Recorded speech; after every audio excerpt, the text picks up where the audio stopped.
రథసప్తమి పర్వదినాన స్థానిక వైకుంఠపురంలోని శ్రీ లక్ష్మీ పద్మావతి సమేత శ్రీ వెంకటేశ్వర స్వామి సూర్యప్రభ వాహనంలో పురవీధుల్లో ఊరేగింపు జరిగింది.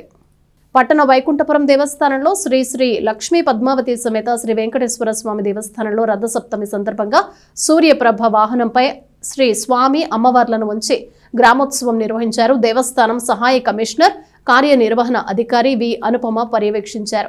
గ్రామోత్సవానికి ముందుగా కోలాట ప్రదర్శన ఆకర్షణీయంగా సాగింది.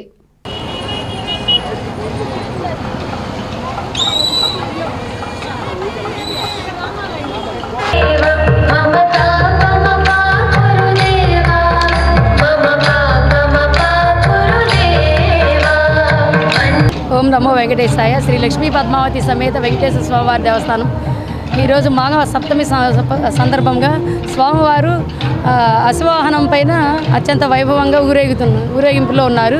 కాబట్టి భక్తులందరూ స్వామివారిని దర్శించి తీర్థప్రసాదాలు స్వీకరించవలసిందిగా ప్రార్థన. స్వామివారి మన దేవస్థానం నుంచి రామాలయం మీదుగా మళ్ళీ తిరిగి దేవస్థానానికి ఊరేగింపు యాత్ర బయలుదేరింది. దాదాపుగా ఇప్పుడు రామాలయం దగ్గరలో ఉన్నాము. ఇంకా సమయం ఉన్నందున భక్తులు స్వామివారిని దర్శించారు. సూర్యప్రభ వాహనంపై భక్తులందరికీ కూడా ఊరేగింపు అంటే ఊరికి ఎరిగింపు, దేవాలయంలో ఉత్సవం జరుగుతుంది అని భక్తులందరికీ తెలియజేయటాన్నే ఊరేగింపు అని అంటాం. ఈ ఊరేగింపుగా భక్తులందరి కోరికలు నెరవేర్చడానికి స్వామివారు గ్రామోత్సవంగా నిర్వహించడం జరుగుతుంది.